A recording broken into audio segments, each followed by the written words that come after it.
Baik, Assalamualaikum warahmatullahi wabarakatuh. Di sini saya akan membuka materi tentang hakikat konseling multibudaya. Yang pertama, konsep dasar konseling multibudaya. Di dalamnya, pengertian konseling multibudaya. Konseling multibudaya adalah pendekatan konseling yang kui dan menghargai keragaman latar belakang budaya klien. Pendekatan ini mempertimbangkan bagaimana faktor budaya seperti ras, etnis, agama, bahasa, orientasi seksual, gender, usia, kelas sosial, dan disabilitas mempengaruhi proses konseling. Nah, konseling multibudaya bukan sekedar teknik, melainkan perspektif yang mengintegrasikan kesadaran budaya ke dalam seluruh proses konseling, mulai dari asesmen, diagnosis, dan hingga intervensi. Kemudian yang kedua, latar belakang munculnya konseling multibudaya. Konseling multibudaya berkembang sebagai respon terhadap beberapa faktor. Nah, yang pertama, globalisasi dan migrasi, kemudian kritik terhadap etnosentrisme, kemudian gerakan hak sipil. Kemudian yang ketiga, tujuan konseling multibudaya. Konseling multibudaya bertujuan untuk memberikan layanan konseling yang efektif dan relevan bagi klien dari berbagai latar belakang budaya, mengurangi kesenjangan akses, dan kualitas layanan kesehatan mental antar kelompok budaya. Kemudian yang keempat, prinsip-prinsip dasar konseling multibudaya. Nah, kesadaran diri. Konselor harus menyadari nilai, bias, asumsi, dan pandangan dunia mereka sendiri, serta bagaimana hal ini mempengaruhi pekerjaan mereka dan pengetahuan budaya. Konselor perlu memahami pandangan dunia klien yang berbeda secara budaya, termasuk nilai, kepercayaan, dan praktik budaya mereka.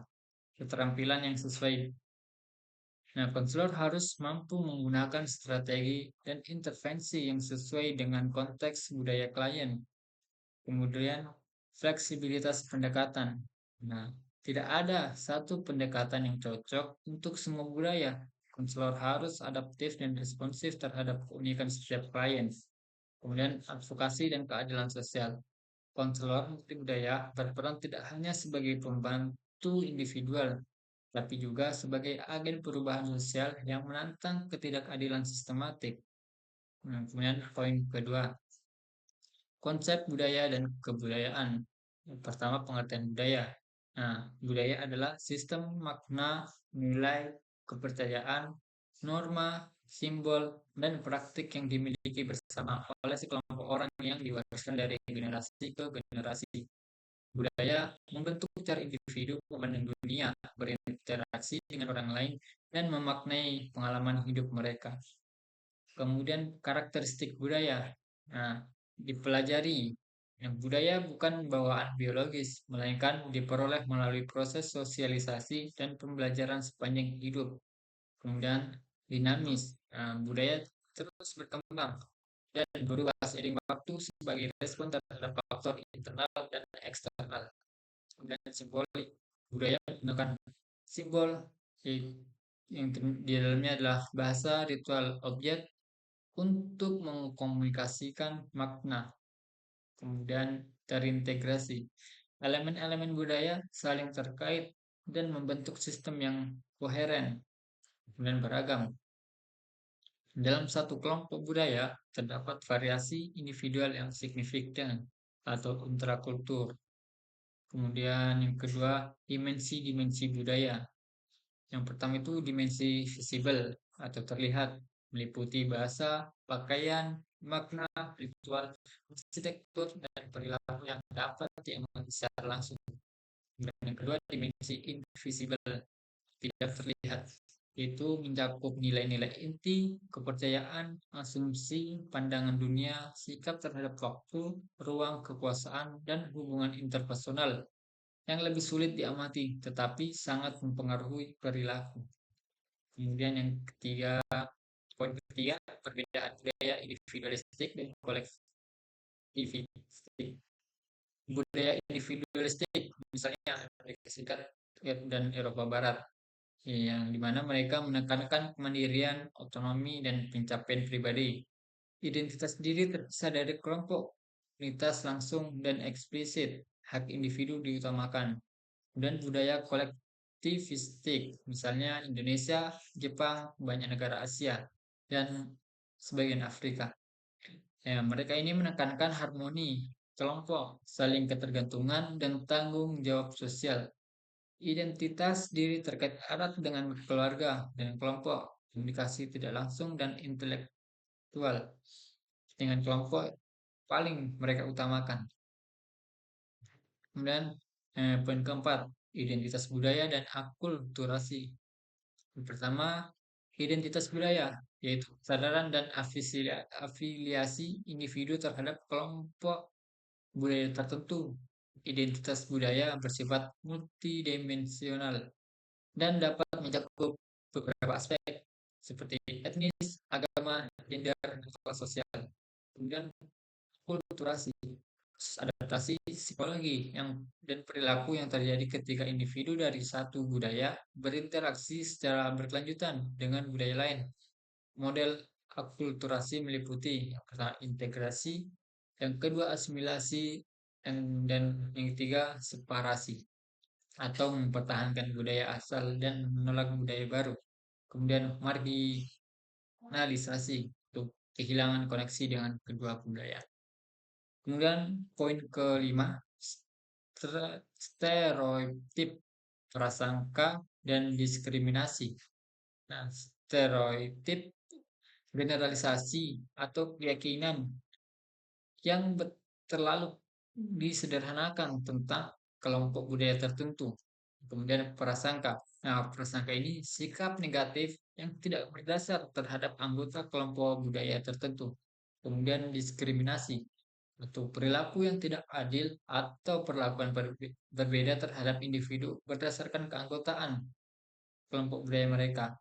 Dan rasisme institusional, sistem kebijakan, praktik, dan norma yang secara sistematis merugikan kelompok budaya tertentu.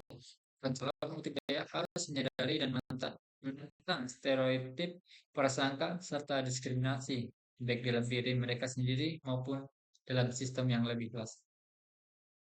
Kemudian poin ketiga, model-model konseling multibudaya. Yang pertama, model kompetensi multibudaya. Model ini merupakan kerangka kerja yang paling berpengaruh dalam konseling multibudaya. Model ini mengidentifikasi 3 dimensi kompetensi yang harus dimiliki konselor, kesadaran terhadap asumsi, nilai, dan bias diri sendiri. Kemudian konselor sadar akan warisan budaya mereka dan bagaimana hal ini mempengaruhi proses konseling. Konselor menyadari bagaimana latar belakang dan pengalaman mereka mempengaruhi sikap, nilai, dan bias terhadap kelompok yang berbeda. Konselor mampu mengenali batasan kompetensi mereka, kemudian memahami pandangan dunia klien. Konselor memiliki pengetahuan tentang sejarah, tradisi, dan nilai-nilai kelompok budaya yang mereka layani. Konselor memahami bagaimana penindasan, rasisme, diskriminasi, dan stereotip mempengaruhi klien. Konselor menyadari karakteristik sosiopolitik yang mempengaruhi kehidupan klien. Kemudian mengembangkan strategi dan teknik intervensi yang sesuai budaya. Konselor mampu menggunakan berbagai pendekatan verbal dan non-verbal yang sesuai dengan budaya klien. Konselor dapat memodifikasi teknik konseling berdasarkan kebutuhan budaya klien.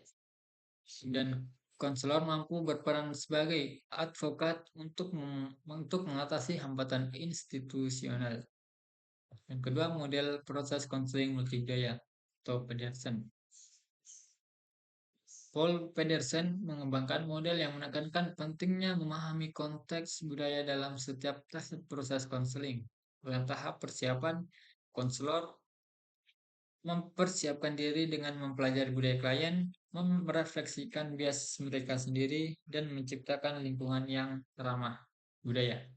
Kemudian tahap insiden, konselor mengidentifikasi insiden kritis atau masalah yang dipengaruhi oleh faktor budaya. Kemudian tahap pemahaman, konselor berupaya memahami perspektif klien dari sudut pandang budaya mereka menggunakan empati budaya.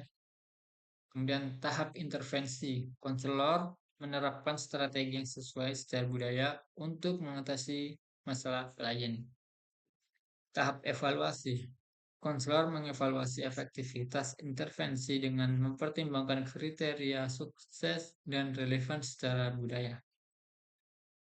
Kemudian yang ketiga, model respectful counseling.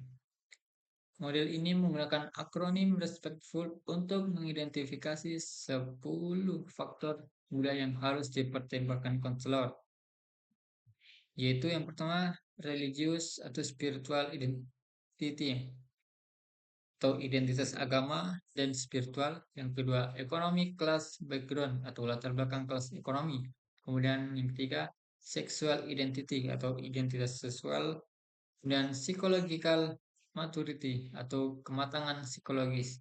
Kemudian ethnic atau racial identity yaitu identitas etnis dan ras.